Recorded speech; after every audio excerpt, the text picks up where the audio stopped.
James and Jim, if they come on up. Today we have the privilege of receiving into membership 6 individuals. So if you're new here, you're not sure what membership is, we believe that if you're a follower of Jesus, you are part of His big family, all right? The church, capital C.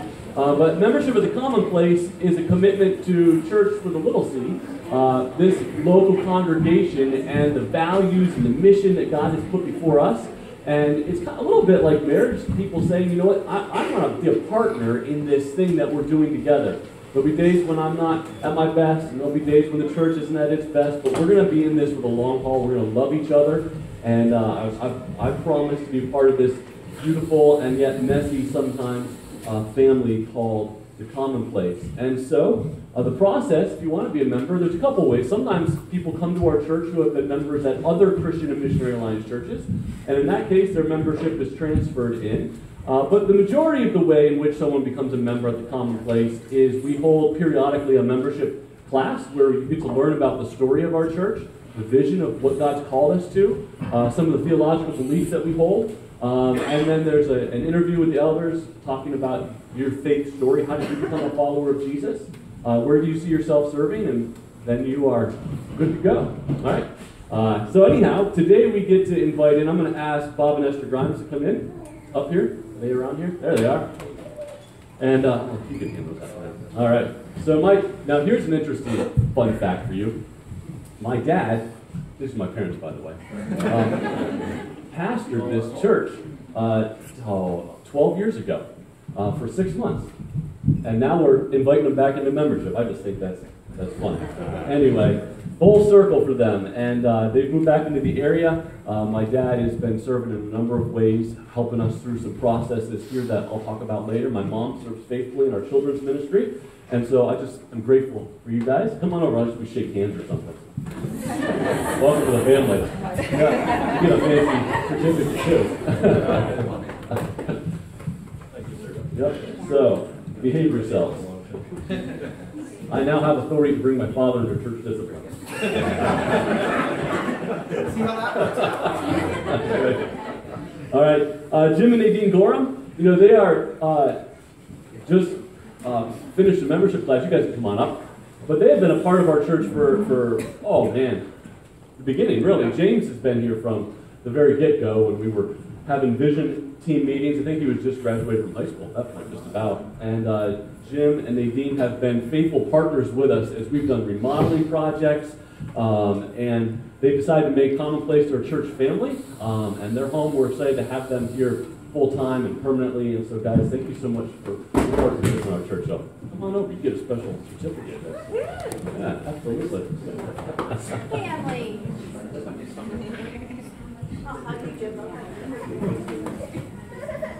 Finally, we've got Andrew and Laura Sproat. We've got, Laura's back. All right, fantastic. Laura's actually working in our kids ministry today. And anyway, the Sproats have been an important part of our church for over a year now. Laura and her daughter Jocelyn, they serve in the kids ministry as well. And we also have a son, Ian, at Penn State right now. And so we're excited and thankful to have you guys be a part of our church family as well. So a little bit later, we're going to hopefully elect Laura to be our assistant treasurer, as long as she doesn't back out on us. So anyway, welcome to the family, guys.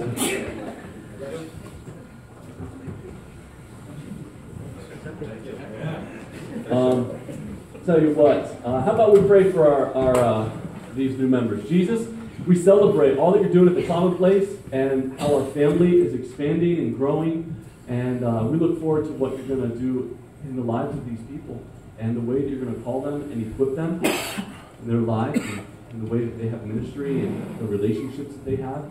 I believe you've got good things in store for these new members, and I just pray your richest blessing on them. Help us as a family, a church family, to love them well. In Jesus' name, amen. Thanks, guys. All right, so the way that the order of today is going to go is there's going to be a number of reports that you get to hear about our church. I'm going to go first. Just a short little talk about what God's done in 2018 and where He's leading us in 2019 moving forward. So, things to celebrate. What are some things that I can tell you that God did in our church? I mentioned this last week. You know, last week we thought about canceling church, but we decided to go forward with it, mostly because Jeremy Pearson said he would come and make French toast for anybody who showed up. And we had about 40 people came to church, and we all had French toast. Anyway, at that Sunday service last week, I talked briefly again about the blessing that sabbatical was to our family. So if you'll remember, in the early part of last year, April through to June, my family, the Commonplace Church, blessed my family with a 3-month ministry sabbatical. And that involved us visiting a lot of churches around America, going on a road trip, getting some training, taking some school, and a lot of just rest in the presence of Jesus and as a family and making memories. And it was a really rewarding time for us. And I continue to be grateful for that season that you guys blessed us with. And God brought us close to Him, and I believe formed in us stuff that's going to continue to bear fruit in ministry. So I'm really grateful for that sabbatical. There we go. Number 2, we're going to hear from Luke in a little bit. He is our youth group leader, our youth, is that what we call you? Ministry leader? Anyhow, I would say it's about 2 years ago, Luke and I began just the beginning talk, the beginning stages of discussing what it would look like to have a youth group at the Commonplace. At that point, we didn't even have any teenagers, I don't think. But we knew that we had this group of kids that were coming up. I also had observed over the years that families would come to the Commonplace that had teens and often would not stick around because we just didn't have any kind of ministry built to bless them in that area. And I knew this was an area that we needed to work on.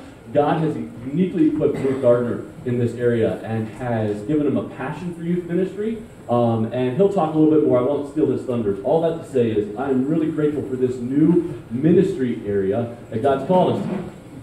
You ready for that, right? Sure. All right.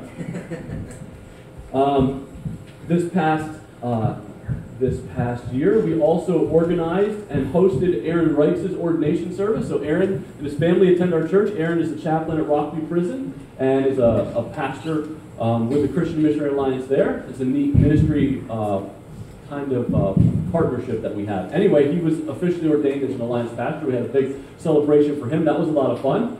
We also baptized this year 8 individuals at the Commonplace. In the spring, we baptized, you can clap for that. We baptized Ed and Lydia and Lexi. In the summer, we baptized Carrie, Jess and Brian Wallizer, Jeremy and Deb. And it was exciting to see God move in hearts. And we'll have to have another baptism soon, again, as we take this public step of declaring what God has done in our lives, that we are His children. Attendance is always a fun graph to show. So this is our attendance for the last 10 years since we started, since we replanted the church in 2009 in the coffee shops.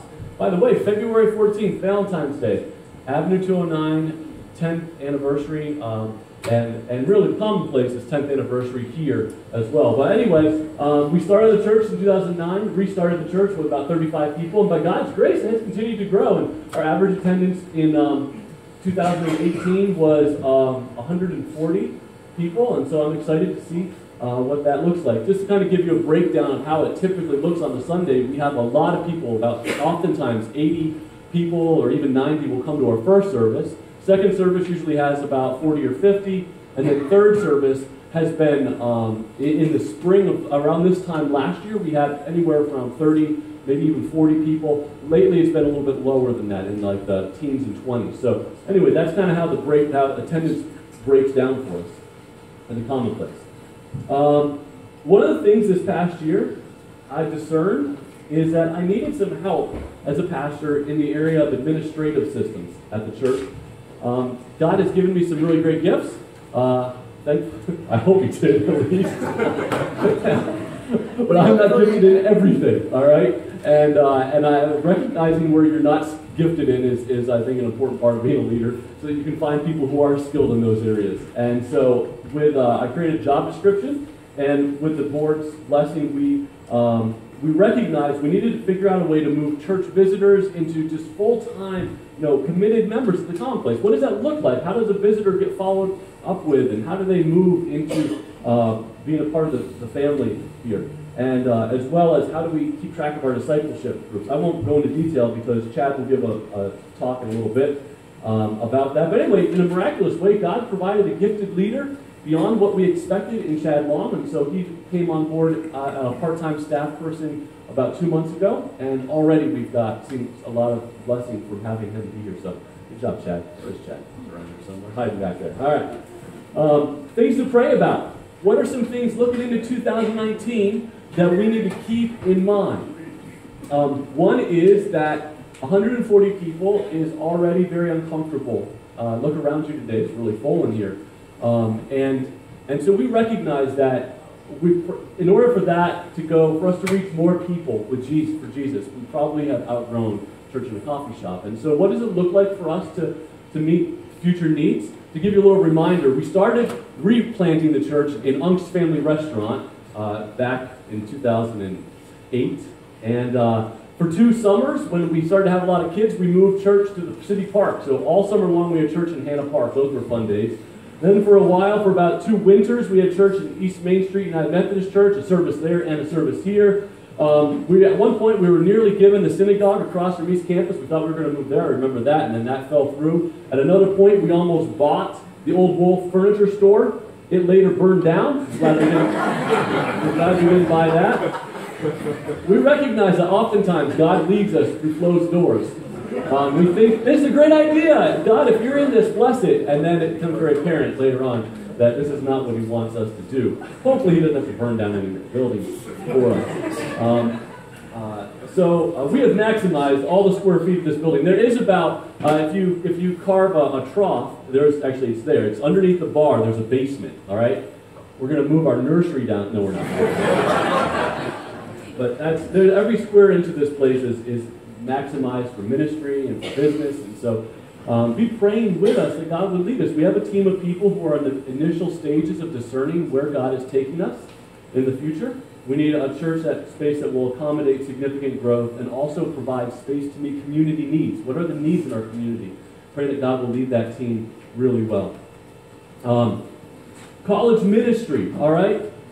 So at this time last year, Sam Waldron was still our campus pastor. And 2018 was a time of loss when Sam and Kayla departed from college ministry, moved to Tennessee, and helped plant a church there. It was like we were sad to see them go, but we blessed what God was doing in their lives as well. At one point in that whole season, my wife, who's much more in tune to my feelings, just sat me down and said, "Josh, you're angry at Sam." I said, "No, I'm not." Anyway, I ended up driving over to his house that day. I sat down at his kitchen table and I said, "Sam, I'm angry with you, leaving us like this." And typical Sam way, he's like, "Well, that's understandable." You remember Sam, he's very even-keeled pastor. Far more gifted in his pastoral giftings than I am. And so, anyway, we were sad to see Sam go. We attempted to hire a replacement college minister in the spring, but that fell through, another closed door. And so this whole year we've been doing college ministry without a full-time staff person. I will tell you that we are in conversation with the Coalition of Christian Outreach. That's the organization that placed Sam with us.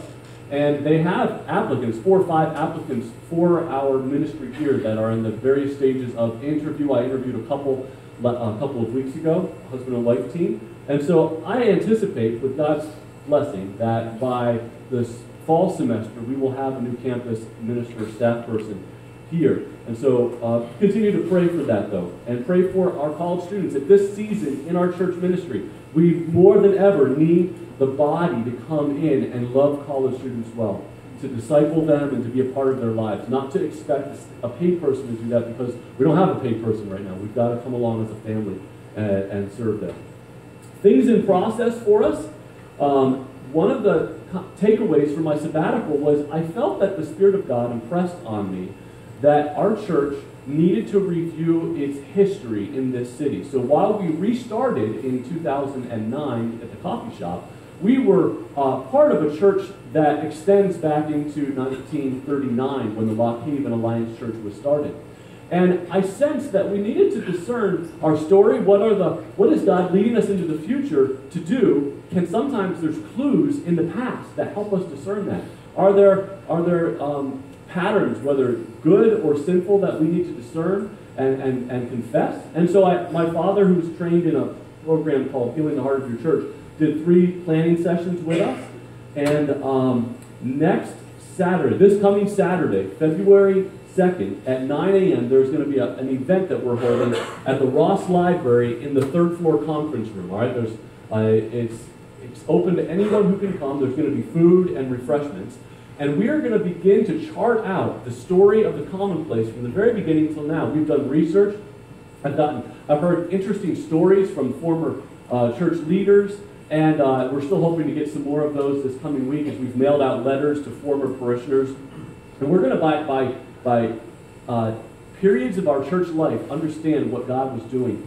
And out of that place, I believe God's going to give us a picture of our future. So please come this coming Saturday. All right, it's in the middle of winter. You don't have anything to do. And at the Ross Library, 9 a.m. in the 3rd floor conference room. We've got that reserved. There's going to be food. If you can't make it for the whole day, that's fine. Just come as long as you can. I think God's going to begin to speak to us in this time. And I'm excited to be a part of it. And even if you can make it or not, would you pray that God would begin to collect the stories and help us to discern what He's saying to our church? And so I'm excited for that as well.